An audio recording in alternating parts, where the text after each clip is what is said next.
Hey Star Trek fans, Dan Gunther here. Welcome to another episode of the Disco Deep Dive, where I take a look at the Easter eggs, canon connections, and continuity bits from a recent episode of Star Trek Discovery. Still playing a little bit of catch-up here. This episode is for Season 3, Episode 8, The Sanctuary. Please note there are spoilers in this video, so if you have not yet seen the episode, you may want to skip this. With that said, let's dive right in.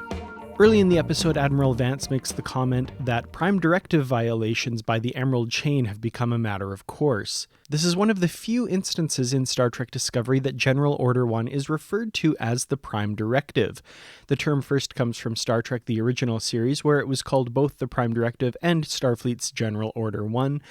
While Starfleet contacts with pre-warp civilizations is one part of the Prime Directive, it is not the only aspect of that rule, and the Prime Directive governs basically any interaction with non-Federation planets, with special attention paid to pre-warp civilizations, forbidding contact with societies who have not yet achieved warp travel.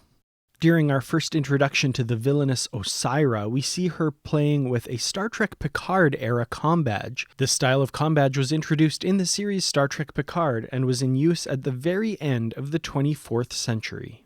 During this episode, we get a funny recurring joke where Saru is attempting to pick a catchphrase for going to warp or for issuing commands, a la Picard's engage or make it so. This joke was actually first done on Star Trek Lower Decks for comedic purposes, and it's funny to see it in the kind of more real world, in quote marks, of Star Trek Discovery. What do you think Saru's catchphrase should be? Sound off in the comments below. Basically anything but manifest. It turns out that the music that people have been hearing over the past few episodes is actually a Starfleet distress signal from a ship in a nebula. This nebula has been identified as the source of the burn, the destruction of a lot of dilithium across the galaxy. The distress call has a very familiar sound and has been used as Starfleet tones, alarms, or distress calls in the past, including on Star Trek Discovery in Season 2. What's going on down there? It appears to be a failure in the spore hub. Sir, I'm seeing corruption in duotronics. Corruption that seems to have been introduced manually somehow. In this episode, we learn that Book used to go by a different name. I wonder again if this is a partial tie-in to the character of Craft in the Star Trek Short Treks episode Calypso. In that episode, we also learn that Craft does not go by a particular name or has not received his true name from his lover. There's basically issues surrounding names, and I'm wondering if there's some sort of connection here, because it does feel very familiar. Saru mentions Orion's history of slavery. This would seem to be a reference to the Orion slave girls of Star Trek the original series. This, of course, was retconned a bit in Star Trek Enterprise to reveal that it was the women who were actually in charge, controlling the men of Orion society through the use of their pheromones. This, however, may not have been a widely known fact outside of the Orion Syndicate. At one point, land is referred to as being measured in Hecapates. A Hecapate is a unit of land area measurement on the planet Bajor, first mentioned in Star Trek Deep Space Nine. For example, Captain Benjamin Sisko purchased a number of Hecapates of land towards the end of that series.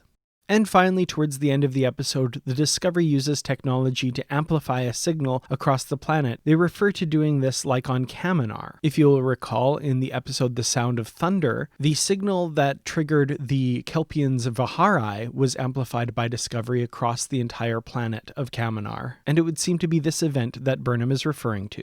Well, those were all of the Easter eggs that I caught for The Sanctuary. Were there any that I missed? Let me know in the comments below. A little light on the Easter eggs for this episode, but I feel like the following episode really makes up for that. So look for my deep dive for Terra Firma Part 1 coming soon. Just about completely caught up now, so yeah, not as behind schedule as I was. I'd love to hear from you, your thoughts on this video. Please let me know in the comments below. Thank you, of course, to the Patreon supporters for all of your help in bringing these episodes to you. I really do appreciate it. Thank you so much. To everyone else, thank you very, very much for watching. Keep watching for more deep dives and more episode reviews coming up.